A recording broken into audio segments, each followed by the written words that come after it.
bonsoir, je suis ravie de pouvoir faire ce live pour vous ce soir. Je vais l'enregistrer aussi pour pouvoir le mettre aussi sur YouTube plus tard. Mais vous, sur TikTok, eh bien, vous avez la primeur. J'espère que vous m'entendez bien, c'est la première fois que je fais ça.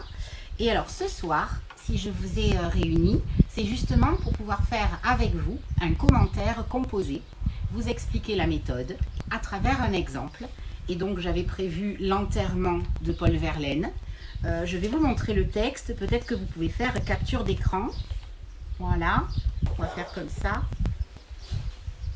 Est-ce qu'on voit bien là ?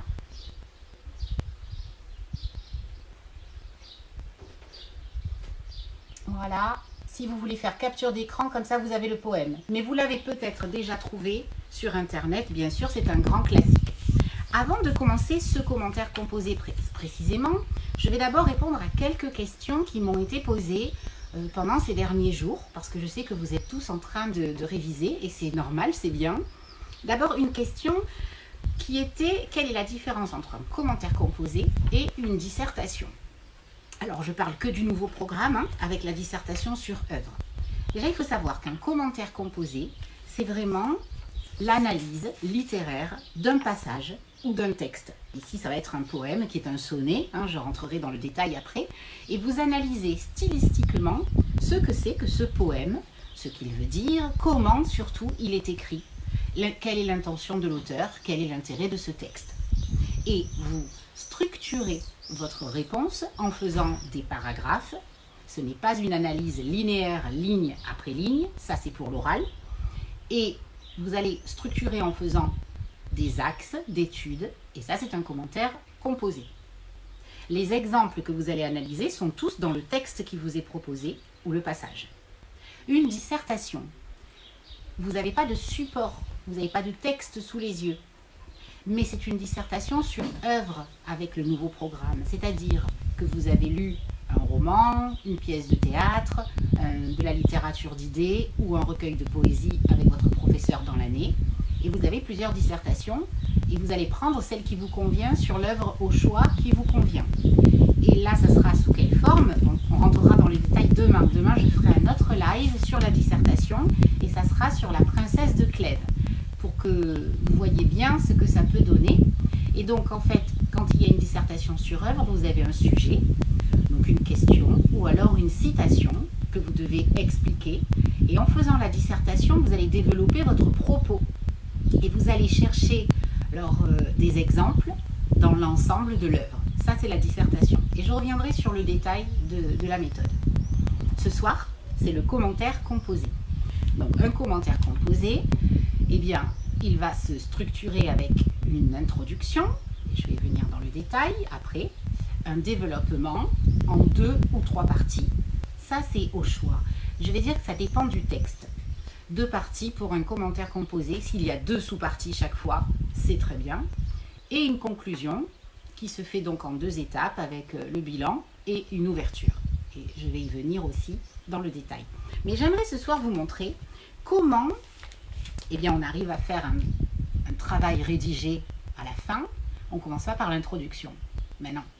On va commencer par lire le texte plusieurs fois, par le comprendre, par faire une analyse linéaire, ligne par ligne, au brouillon, par repérer tous les procédés littéraires, toutes les figures de style, et ces dernières semaines, je vous en ai montré beaucoup sur TikTok en 60 secondes, et c'est là que ces procédés littéraires vont avoir leur intérêt, ils vont rentrer en jeu, parce que justement, vous allez les relever dans le texte, ils vont vous aider à confirmer le sens du poème, et vous allez ici du poème et vous allez pouvoir expliquer. Donc pour expliquer de façon littéraire un texte, on a besoin des procédés littéraires qui sont donc toutes les figures de style, comme on a vu, les interjections, mais ça va être aussi le temps des verbes qui a souvent du sens, les sonorités. Je n'ai pas fait de vidéo sur allitération et assonance, mais j'en parlerai peut-être ici dans ce commentaire composé. Donc on commence par lire le texte de nombreuses fois. Et puis bien sûr, par essayer de bien comprendre tout ce qu'il y a à l'intérieur. Je vais vous faire une lecture expressive, comme cela vous sera demandé à l'oral, à la fin du mois de juin. Lecture expressive, c'est lire avec précision, on articule, même on surarticule, comme quand on est sur une scène de théâtre, ou comme quand on est un professeur en face de sa classe, pour être sûr d'être bien entendu et compris, comprise. On fait les liaisons et surtout, on respecte la ponctuation. Ce poème de Paul Verlaine, donc L'enterrement, 1866. Je ne sais rien de gai comme un enterrement. Le fossoyeur qui chante et sa pioche qui brille, la cloche, au loin, dans l'air, lançant son svelte trille, le prêtre en blanc surplis qui prie allègrement, l'enfant de chœur avec sa voix fraîche de fille, et quand, au fond du trou, bien chaud, douillettement, s'installe le cercueil, le molle éboulement de la terre, édredon du défunt, heureux drille, tout cela me paraît charmant en vérité. Et puis, tout rondelés, sous leur frac écourté, les croque-morts au nez rougi par les pourboires, et puis les beaux discours concis, mais pleins de sens, et puis cœurs élargis, fronts où flotte une gloire, les héritiers resplendissants. Bien.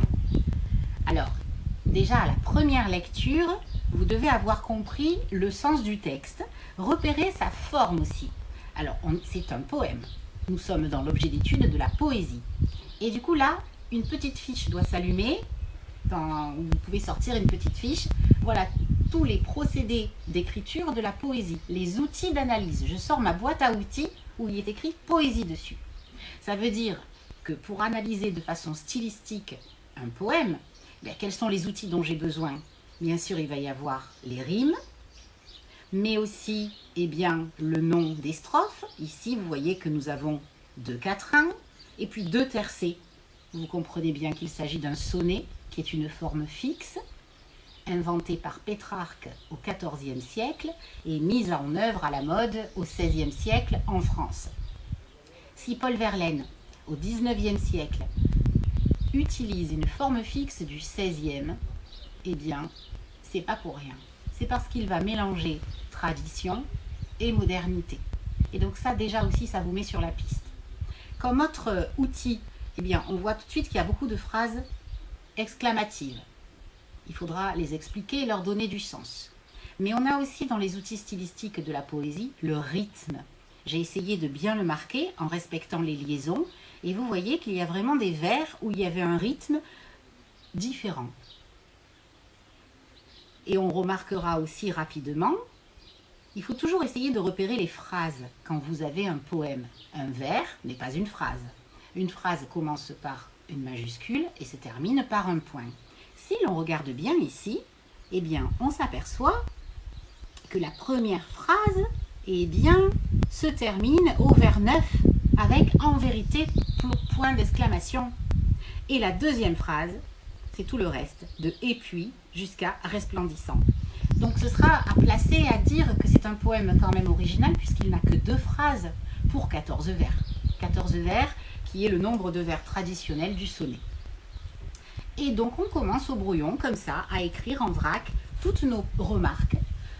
Donc tout ce que je viens de dire, vous pouvez le noter. Et puis on reprend la lecture et on essaie de comprendre. Que vous dit Paul Verlaine ici? Il parle d'un enterrement. Bon, on sait tous ce qu'est un enterrement. C'est donc une cérémonie religieuse, ici, puisqu'on a vraiment le champ lexical de la religion. Mais normalement, un enterrement, c'est pas très gai. Non. On enterre quelqu'un de chair, on pleure. Et puis ici, pas du tout.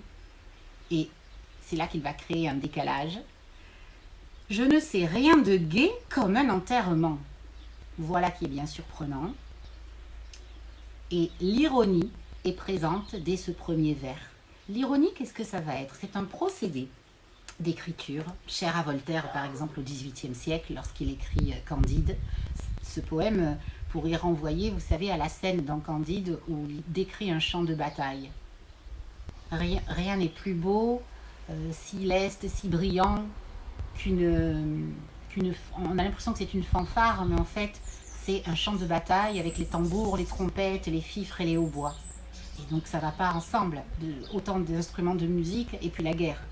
Comme ici, je ne sais rien de gai comme un enterrement. Donc on va noter au brouillon qu'il s'agit effectivement d'ironie. Et puis on continue, on regarde. Quand on lit, on s'aperçoit qu'en fait Paul Verlaine nous fait une description très précise d'un enterrement. Il y a des personnages, il y a un lieu, le fossoyeur par exemple comme personnage qui chante et sa pioche qui brille, donc il a des outils, la cloche au loin qu'on entend, l'encens son svelte trille, le prêtre en blanc, surplis, le blanc surplis qui est, on vous le dit en note, vêtement à manches larges, donc le vêtement des prêtres. Et lui aussi, il prie allègrement.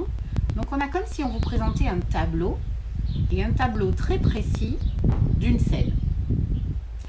De même, le deuxième quatrain est descriptif aussi, et il vous permet de voir une scène qui se déroule. Un enfant de chœur, qui chante lui aussi, et on décrit sa voix, fraîche de fille. Et quand, au fond du trou, bien chaud, douillettement, s'installe le cercueil, vous avez des compléments circonstanciels, au fond du trou, bien chaud et douillettement, qui marquent les circonstances de l'enterrement. On veut vous montrer dans ce poème où est placé le cercueil. Tout cela me paraît charmant en vérité. Donc il nous décrit une scène, et qu'il qualifie de gaie et de charmante. Et là, bien sûr qu'il y a le champ lexical de la gaieté. On écrit au brouillon, champ lexical de la joie, de la gaieté. Et là, on pourrait mettre gai, chante, svelte trille, note musicale, sonorité qui se prolonge, vous l'avez en note, allègrement, qui veut dire avec joie,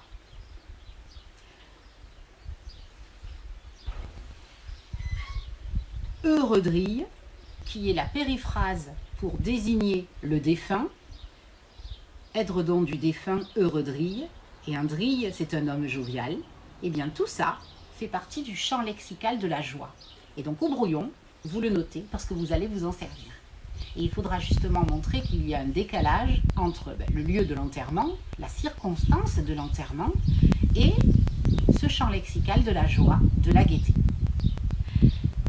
Vous le savez peut-être, dans un sonnet, les deux quatrains ont une unité de sens et les deux tercets constituent une autre unité de sens. En général, on a un basculement parce qu'on a souvent des histoires racontées dans les sonnets et on bascule au niveau du premier tercet.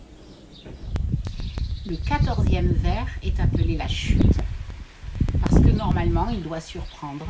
Ici, il va surprendre par sa forme, par son maître. Dans un sonnet, les vers sont des alexandrins. C'est la règle. Il se trouve que dans ce poème, nous avons beaucoup d'alexandrins. Alors, comment on compte un alexandrin? 12 syllabes. Je ne sais rien de gai, 6. La 6e syllabe est importante parce qu'elle marque la fin du premier hémistiche. Juste après, il y a ce moment-là qui peut être marqué par la ponctuation ou pas et qu'on appelle la césure, donc qui est important. Comme un enterrement, 6. On a bien 12 vers. Le premier vers de ce sonnet est donc bien un alexandrin. Un alexandrin de façon traditionnelle a un rythme binaire en 2 temps, 6 et 6. Premier hémistiche, second hémistiche. Bien. Dans l'ensemble s'installe le cercueil, 6, le mol, éboulement. Oui. Nous n'avons que des alexandrins. Parfait. Et puis regardez le dernier, le 14e vers. Les héritiers resplendissants. Les héritiers resplendissants. Ah ben non, ça fait 8. C'est un octosyllabe. Il s'est trompé? Non, il a fait exprès. Il a fait exprès. Et il y a même quelque chose à remarquer sur héritier, que l'on pourrait prononcer héritier avec une diérèse. Je vous expliquerai dans une petite vidéo ce qu'est la diérèse. La diérèse, c'est le fait de prononcer en 2 syllabes ce que l'on peut prononcer en une, et il faut qu'il y ait le son ie dedans. Lion ou lion, héritier ou héritier. Alors, vous allez me dire, on ne dit pas dans la vraie vie héritier. Non, mais en poésie, oui.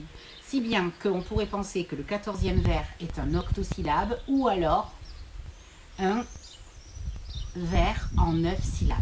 Ce qui peut être encore plus intéressant parce qu'on se souvient de Verlaine qui a souvent privilégié les vers impairs. Ça serait la petite touche à rajouter et qui serait très appréciée par l'examinateur. Bon, alors on en est là. On fait donc une analyse, vous avez vu, et vers par vers, les champs lexicaux, les figures de style, on va essayer d'analyser tout ça. Et on met tout ça au brouillon. Ok, comment on pourrait faire pour une analyse linéaire qui se destine à l'oral? Sauf que c'est un commentaire composé et que là, il va falloir trouver les axes. Et oui, et je sais que pour vous, c'est difficile. Alors, ceux qui sont en série technologique, vous avez de la chance, on vous les fournit les axes. On vous dit, vous ferez de ce poème un commentaire composé en suivant ce premier axe et ce deuxième axe. À vous de trouver les sous-parties quand même. Mais si vous êtes en série générale, eh bien vous ne les avez pas ces axes. Et à travers vos questions, j'ai bien vu que c'était souvent ce qui vous inquiétait. Vous disiez, mais comment est-ce que je vais faire pour trouver les axes? Eh bien, posez-vous une question simple. De quoi parle le poème? Comment il en parle? Qu'est-ce que c'est? Alors, on le dit de façon simple. Si on regarde un petit peu comme ça, eh bien on se dit, bon, ben, c'est un enterrement. Ok, on l'a vu, on l'a dit. Oui, et que fait le poète ici? Eh bien, il nous décrit un enterrement. D'accord? Donc, on a la description d'un enterrement. Oui, mais il a quelle particularité? Bon, on a vu qu'il était gai, qu'il y avait des personnages, qu'il y avait des chansons. Ça vous fait pas penser à quelque chose, ça? Oui, à un spectacle. Alors que normalement, c'est pas vraiment ça. Ça pourrait être un premier axe. Un enterrement perçu comme un spectacle. Et là, dedans, eh bien, qu'est-ce qu'on va mettre? On va mettre tout le champ lexical de la mort, avec l'enterrement, bien sûr, puisqu'il y a enterrement, fossoyeur, cloche. On pourrait mettre le prêtre, bien sûr, la pioche. On va mettre aussi le cercueil, la terre, le trou, le fond du trou. Voilà. Le croque-mort, les croque-morts, les héritiers, bien sûr, discours. Voilà. On a tout le champ lexical de l'enterrement. Mais on a vu tout à l'heure qu'on avait relevé le champ lexical aussi de la joie, de la gaieté.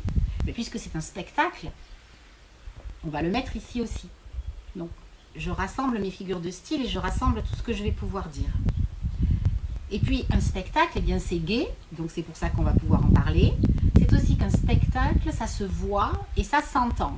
Alors, on va essayer de relever, eh bien, les mots qui relèvent des sens, de la vue et de l'ouïe. Et on s'aperçoit qu'il y en a. Ben oui, parce qu'avec le verbe chanter, on entend. La cloche aussi, on l'entend. L'enfant de cœur, la voix. On a tout un champ lexical de l'ouïe, en fait, de tout ce que l'on peut entendre. Et puis, il y a la vue, effectivement. Le fait que l'on voit le cercueil descendre et les détails de ce qui l'environne. Le nez rougi des croque-morts. Rouge, la couleur. Donc, on a l'ouïe et aussi la vue qui est très présente ici. Donc ce spectacle, eh bien, il va être étayé avec ça. Bon, on s'en tient là. D'abord, on a trouvé le premier axe. Après, on va trouver les sous-parties. Bon, puisque d'abord c'est un enterrement et qu'il est perçu comme un spectacle.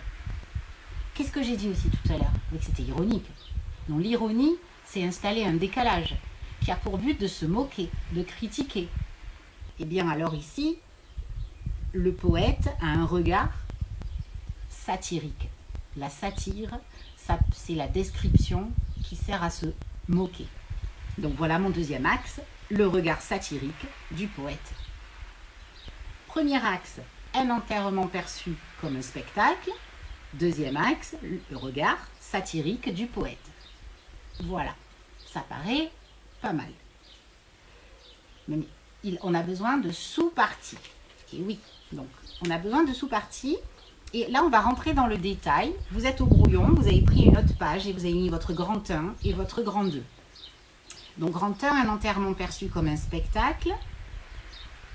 Eh bien, on fait référence à des choses vraiment réalistes.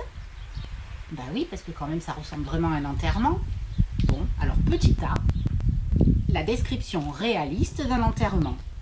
Et là, qu'est-ce qu'on va mettre? Eh bien, le champ lexical de l'enterrement qu'on avait déjà relevé, et on va dire que c'est réaliste parce que ça correspond bien à la réalité. Fossoyeur, prêtre, croque-mort, les proches du défunt avec les héritiers. On pourrait même reconstituer une chronologie dans les événements, hein, puisqu'il y a une sorte de déroulement. Le fossoyeur d'abord qui fait le trou, la cloche qui sonne, le prêtre qui arrive, l'enfant de chœur qui suit, et puis tout au fond quand s'installe le cercueil, c'est en deuxième temps. D'abord on a béni le cercueil, et puis les croque-morts ensuite au nez rougi par les pourboires. Ici on a la référence à l'argent que l'on donne aux croque-morts pour aller boire un verre. Après en général, et ici on verra de l'humour, de la distanciation, parce que s'ils ont le nez rougi, c'est que peut-être ils ont bu aussi avant. Donc on a bien la description réaliste d'un enterrement, petit a. Et petit b, eh bien, parce qu'on avait dit un enterrement perçu comme un spectacle, il nous reste la notion de spectacle et de joie, la gaieté du poète. Champ lexical de la joie, de la gaieté. Et on peut parler aussi du champ lexical du spectacle par rapport, je vous l'ai dit, à l'ouïe et au regard. Bien. Dans le petit a, la description réaliste d'un enterrement, je voudrais vous parler d'une figure de style qui s'appelle l'hypotypose. Je vais vous l'écrire pour vous la montrer. J'aime beaucoup cette figure de style.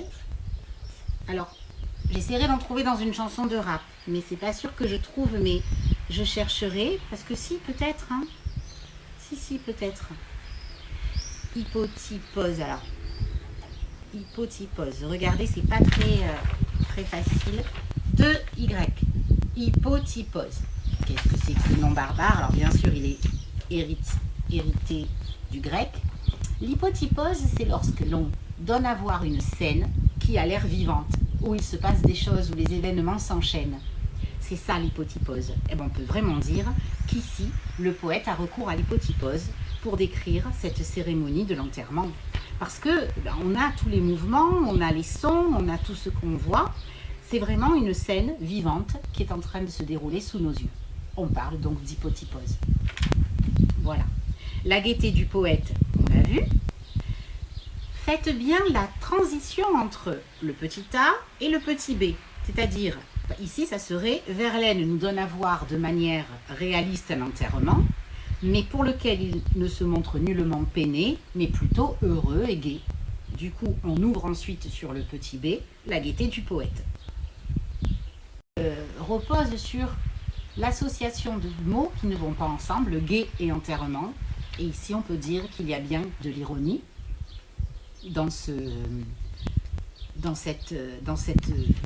dès le premier vers.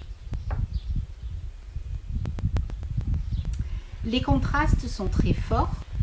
On a des couleurs variées. Le blanc qui va contraster avec le nez rougi des croque-morts.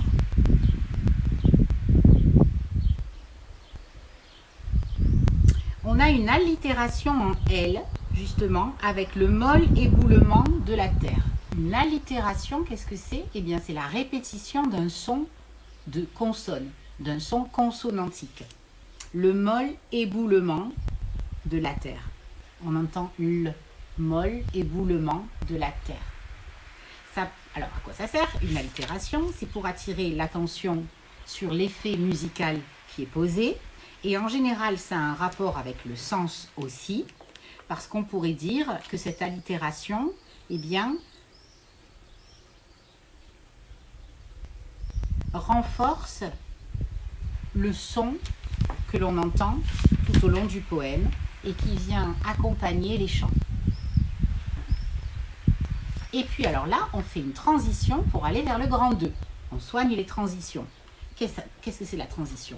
On fait le résumé de ce que l'on a dit dans le grand 1 avec le A et le B et on ouvre sur le grand 2. Donc ici, le poète regarde avec plaisir ses obsèques comme s'il s'agissait d'un spectacle. c'est mon grand 1. Il en goûte les diverses impressions musicales, lumineuses et colorées, mais il semble que sa joie, dont on a déjà parlé, s'explique aussi par son regard critique. Et regard critique, ça ouvre le grand 2. Grand 2, le regard satirique du poète.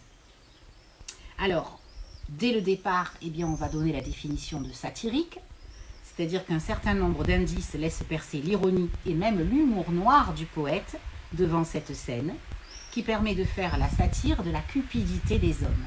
On va parler d'humour noir lorsque la mort est en jeu. Et ici, c'est le cas, puisque pour un enterrement, il y a un défunt. Donc, il va y avoir de l'humour là-dessus. Ça s'appelle de l'humour noir. On va faire 2 parties aussi pour ce regard satirique.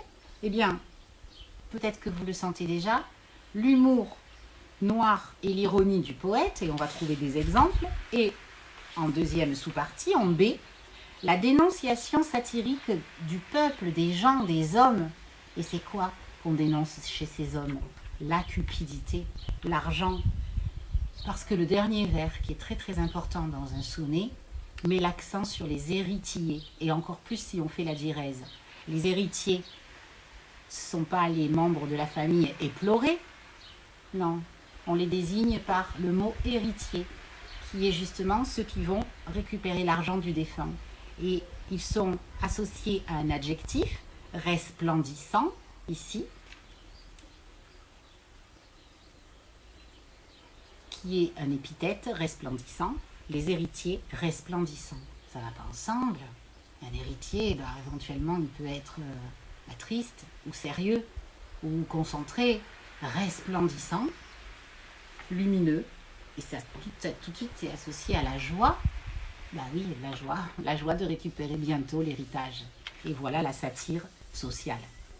Mais rentrons donc dans le détail maintenant de cette deuxième partie.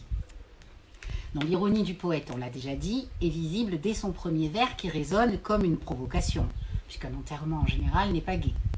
Et on l'a vu avec la comparaison. Mais il y a les phrases exclamatives qu'on a pu relever en brouillon au départ, qui renforcent aussi cette gaieté, cette joie et ce spectacle. Je ne sais rien de gai comme un enterrement, mais aussi regardez au vers 9, tout cela me paraît charmant en vérité. Mais on ne parle pas d'une scène comique ou d'une partie de chasse ou d'un pique-nique. Non, on parle d'un enterrement. Tout cela me paraît charmant. En vérité, il y a un décalage avec la situation de l'enterrement. Vraiment.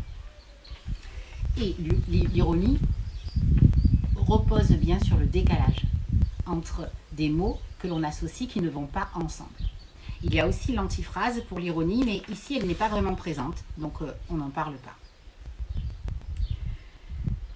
Le « en vérité » renforce aussi l'ironie du poète, qui signifie donc au final, tout cela me paraît charmant en vérité, comme si le poète, lui, eh bien, avait un œil critique qui pouvait déceler les véritables raisons de la joie ambiante.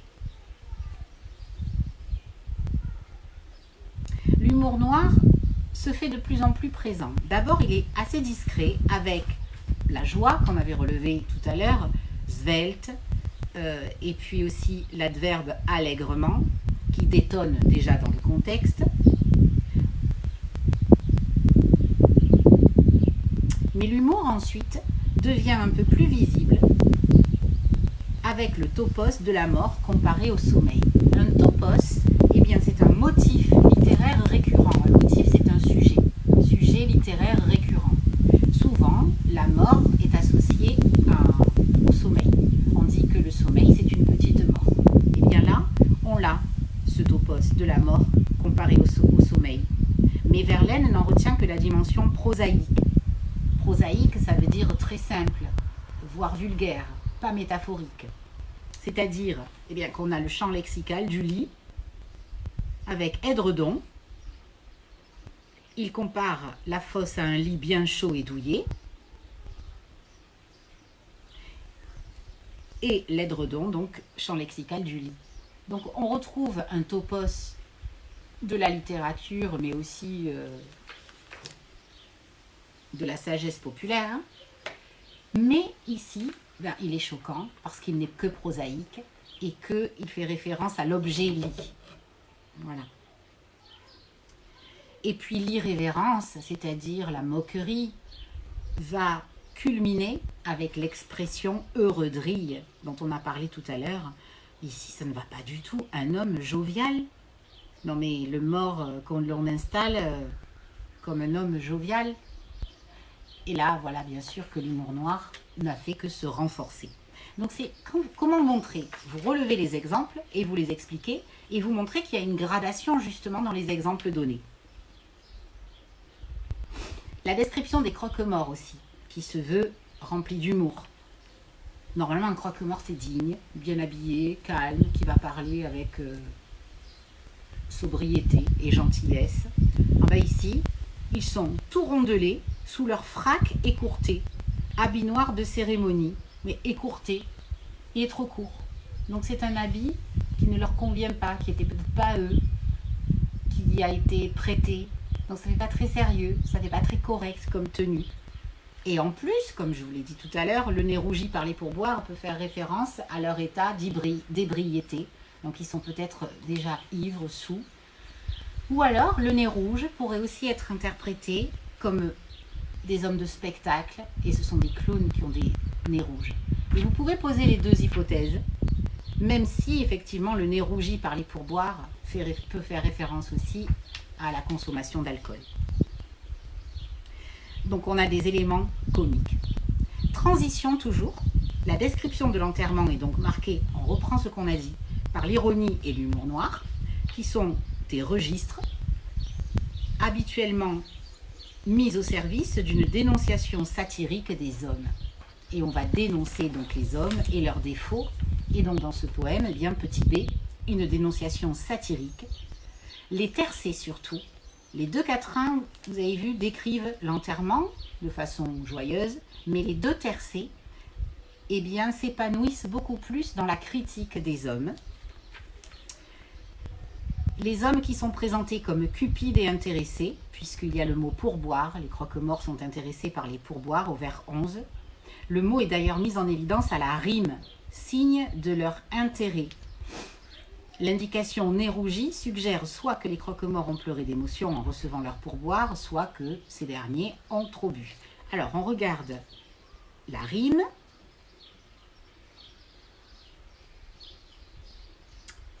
Alors, les croque-morts au nez rougi par les pourboires, et puis les beaux discours concis mais pleins de sens, et puis cœurs élargis, front où flotte une gloire. Ici, pourboire rime avec gloire. Alors, j'ai fait des vidéos TikTok sur l'analyse des rimes. C'est toujours bien de la qualifier, la rime. Alors, on peut dire d'abord sa disposition, elle est croisée. Et puis sa qualité, boire et gloire, on entend wa et r. Deux phonèmes. Donc, elle est suffisante. Donc, on dit qu'il y a ici cette rime suffisante. Donc, elle n'est pas riche, elle n'est pas travaillée. On a là aussi de là quelque chose de prosaïque. Pourboire et gloire. Comme si les croque-morts se faisaient une gloire d'avoir de l'argent sur le dos du défunt. On en est là dans cette critique. C'est très fort ici. De même, on peut supposer que l'allégresse, la joie du prêtre, eh bien, est liée aussi à l'argent qu'il va recueillir de cette cérémonie, puisqu'il prie allègrement.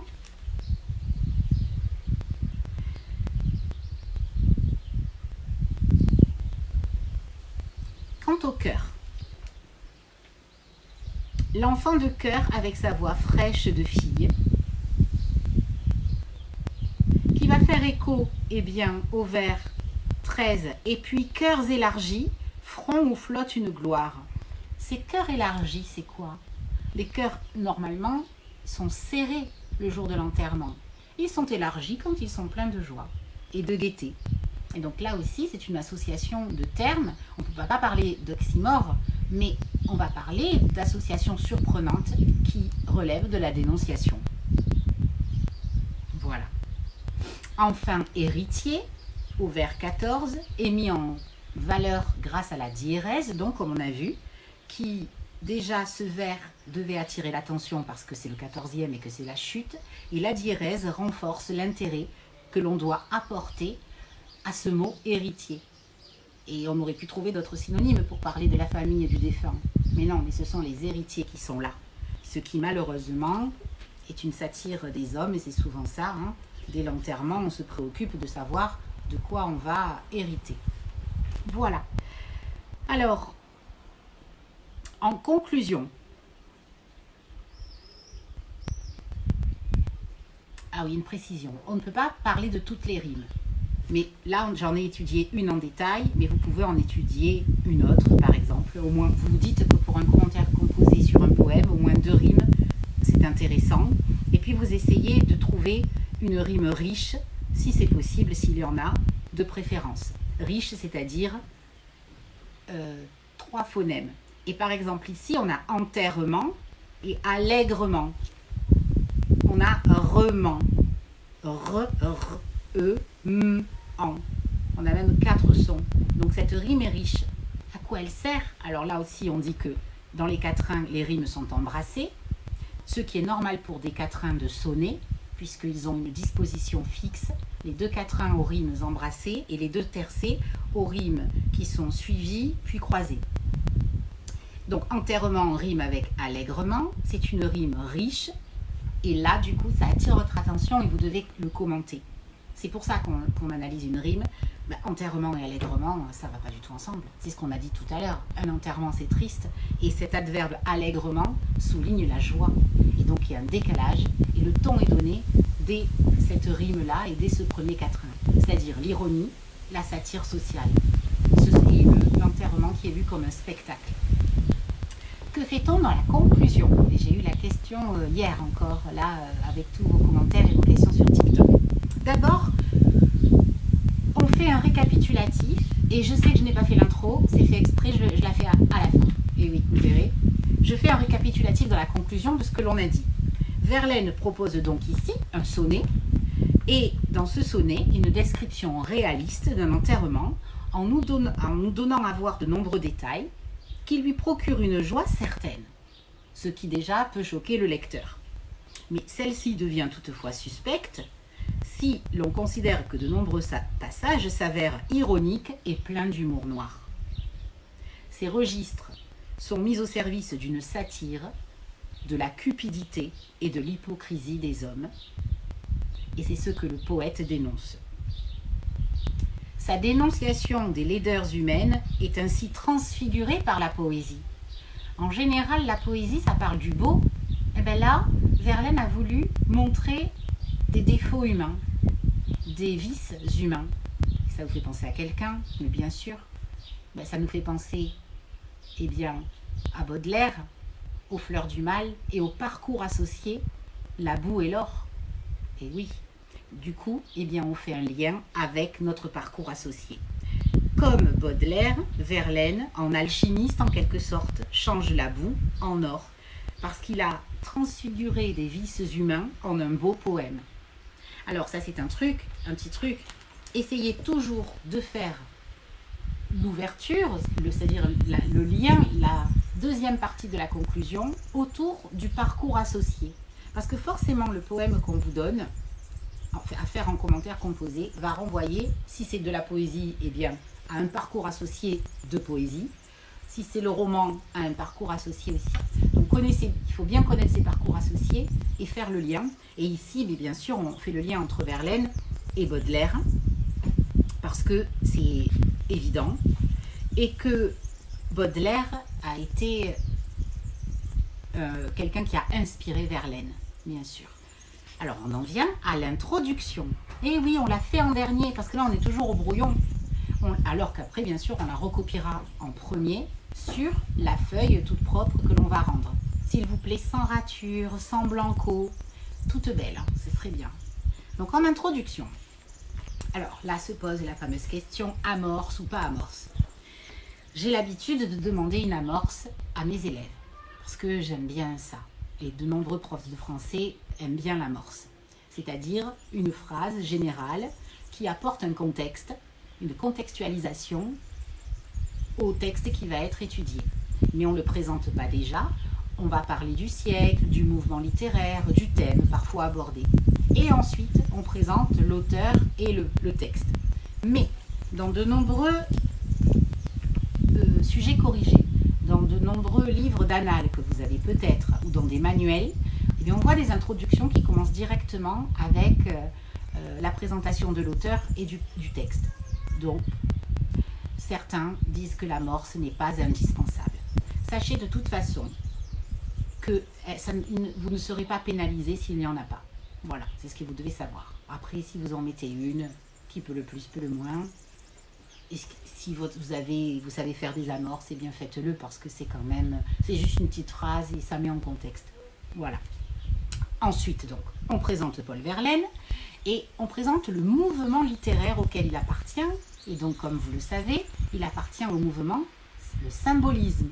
On peut dire donc que Paul Verlaine est un poète symboliste, grand admirateur donc de son précurseur et aîné Baudelaire, et aussi du jeune Rimbaud qu'il a fait connaître. Alors, Verlaine et Rimbaud ont une aventure, c'est pas la peine d'en parler ici, mais c'était pour vous le dire. Son premier livre de poèmes, eh bien, s'intitule Poème saturnien, parce que c'est bien quand même de présenter toujours le poème dans son contexte d'écriture et dans son œuvre intégrale. Et dans ce recueil Poème saturnien, eh bien, le poète se présente comme un être marginal et mélancolique, et justement, poème saturnien, pour dire qu'il est né sous le signe de Saturne, qui est un astre un peu sombre. Cette originalité du poète maudit, parce qu'il fait partie aussi du groupe des poètes maudits, c'est-à-dire des poètes qui n'ont trouvé refuge que dans la poésie, mais qui n'ont pas été heureux ni en amour, ni dans leur vie quotidienne. Et ils sont un petit groupe. Vous pourrez faire une petite fiche sur les poètes maudits. Et donc ici, l'originalité du poème, eh bien, c'est qu'il y a de l'humour noir et qu'il porte un regard sur des funérailles. Le sonnet, comme ça on précise qu'on a compris que c'était cette forme fixe-là. Le sonnet se nomme l'enterrement, et là on dit de quoi il parle rapidement.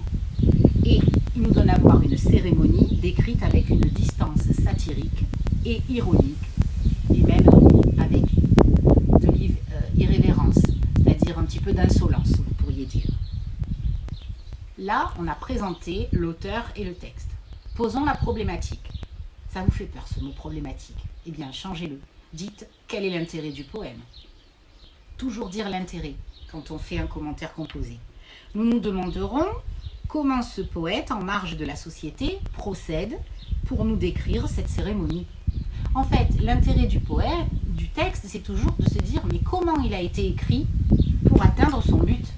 Ici, son but, c'est de décrire une cérémonie religieuse, un enterrement, mais de façon décalée, avec de l'humour noir. Eh bien, ok, alors comment le poète l'a écrit, c'est-à-dire quel procédé littéraire il a utilisé pour l'écrire.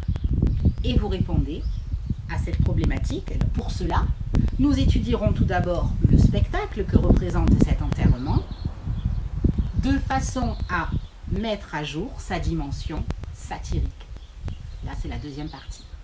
On aurait pu mettre, puis dans un deuxième temps, nous verrons que ce poème présente une dimension satirique. C'est un peu plus lourd, mais c'est clair et vous pouvez le faire aussi. Petit détail, on annonce que les grandes parties dans l'introduction.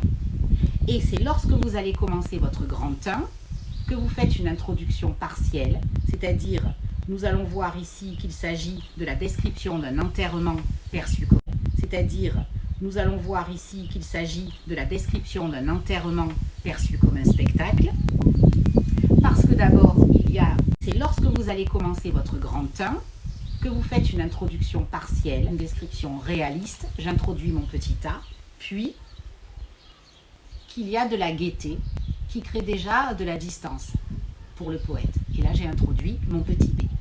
Donc, on introduit les sous-parties en début de partie et dans ce qu'on appelle une introduction partielle. Bon, ouf, j'espère que ça va. Vous pourrez peut-être le revisionner, je ne sais pas si vous l'avez enregistré. En tout cas, c'est pour vous donner l'essentiel et que vous compreniez comment on fait un commentaire composé. J'ai plus axé ici sur la méthode que sur tout le détail de l'analyse. Je n'ai pas parlé de toutes les figures de style, de toutes les rimes, mais j'ai essayé de vous montrer comment on allait chercher les procédés littéraires pour expliquer le poème. Voilà, alors j'espère que j'ai été claire et que ce live va vous servir.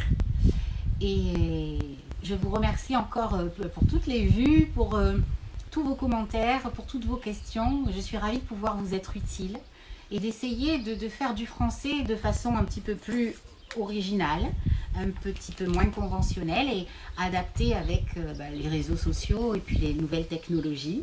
Et puis je vous promets que dans la prochaine vidéo, j'essaye de trouver une hypotypose avec justement avec une chanson de rap. Alors il me faut une scène de description vivante. Si vous avez des idées, des suggestions, je suis preneuse. Voilà. Je vous dis à bientôt. Alors je vais regarder quand même s'il y a des questions. Peut-être... Attendez. Parce que je sais qu'un live, ça se transmet comme ça. Ah, alors le livre que j'ai, c'est un livre d'annales qui date un petit peu. Bonjour. Bonjour. Donc le livre d'annales, oui, très bien. Le livre d'annales date un tout petit peu, il est de 2019, mais effectivement, utiliser des annales, ça serait un dernier, je mets comme ça, un dernier conseil que je pourrais vous donner. Dans les annales, vous avez des sujets et des corrections. Et donc, vous pouvez regarder rapidement, vous pouvez le refaire et voir ce que ça correspond à ce que vous alliez penser. Et surtout en léger. Voilà, n'hésitez pas à me laisser des questions et j'y répondrai aussi ou je referai un petit live pour répondre aux questions. En tout cas, je vous dis à très bientôt et puis révisez bien. Demain, si vous le voulez bien, on se retrouve encore à 18 h et là, je vous parle de la dissertation. Bonne soirée!